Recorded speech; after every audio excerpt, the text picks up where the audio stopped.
বানানো হয়ে গেছে, কত সুন্দর হয়েছে, দেখতেও যেমন দেখাবো। দেখো কতটা সুন্দর হয়েছে।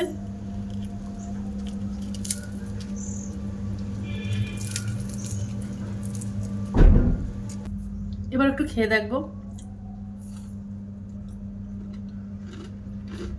হ্যালো বন্ধুরা, তো আমি আজকে আবার অন্যদিনের মতো নতুন একটা রেসিপি নিয়ে এসেছি। আজকে রেসিপি হচ্ছে পাকা আমের তেলের পিঠা। তো চলো আমি রেসিপিটা শুরু করি।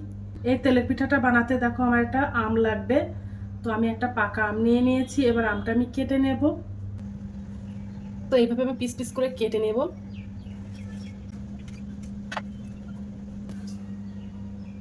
আমি একটা মিক্সার গ্রাইন্ডারের একটা জার নিয়ে নিয়েছি। এবার এই জারের মধ্যে দিয়ে দেব।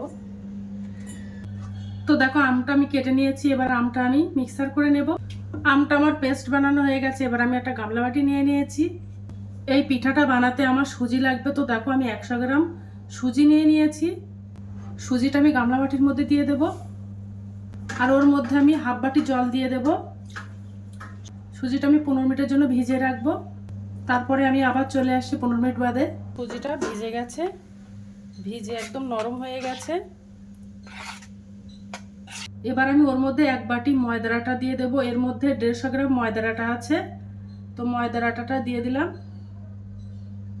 সামান্য পরিমাণে একটু লবণ দিয়ে দেব, যেহেতু এটা মিষ্টি তার জন্য আমি একটু লবণ কম দিয়ে দিলাম। আর যে আমটা আমি মিক্সার করে নিয়েছিলাম ওই আমটা আমি দিয়ে দেব।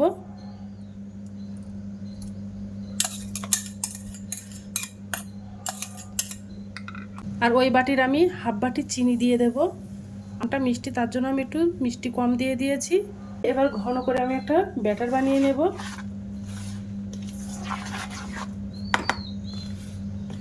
এর মধ্যে আগের থেকে এক্সট্রা আমি কোনো জল দেব না।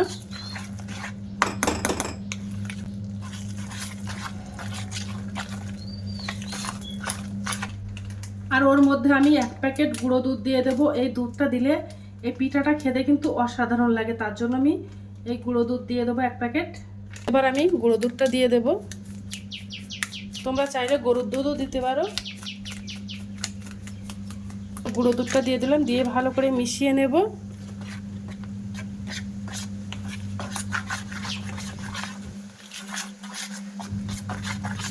ওর মধ্যে 2 চামচ চালের গুঁড়ো দিয়ে দেব।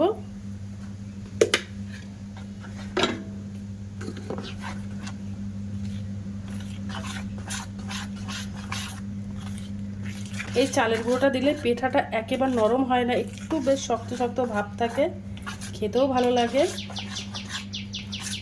আমি ওর মধ্যে হাফ চামচ বেকিং পাউডার দিয়ে দেব, দিয়ে ভালো করে মিশিয়ে নেব।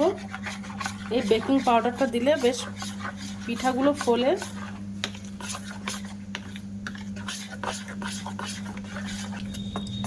তো ব্যাটারটা আমার বানানো হয়ে গেছে। এবার আমি পিঠাগুলো সব ভাজা করে নেব।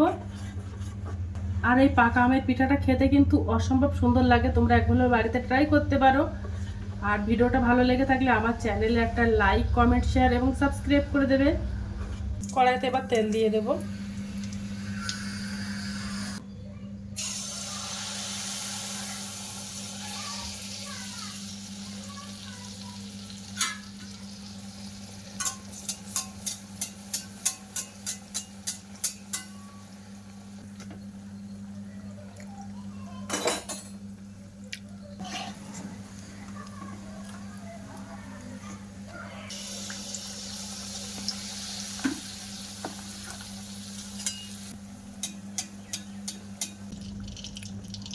বানানো হয়ে গেছে, কত সুন্দর হয়েছে।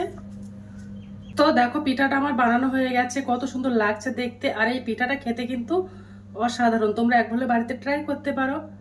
তো আজকের দিনের মতো ভিডিওটা এখানে শেষ করছি। আগামী দিন আবার একটা নতুন ভিডিও নিয়ে চলে আসবো। তো টাটা, বাই বাই, সবাই ভালো থাকবে, সুস্থ থাকবে।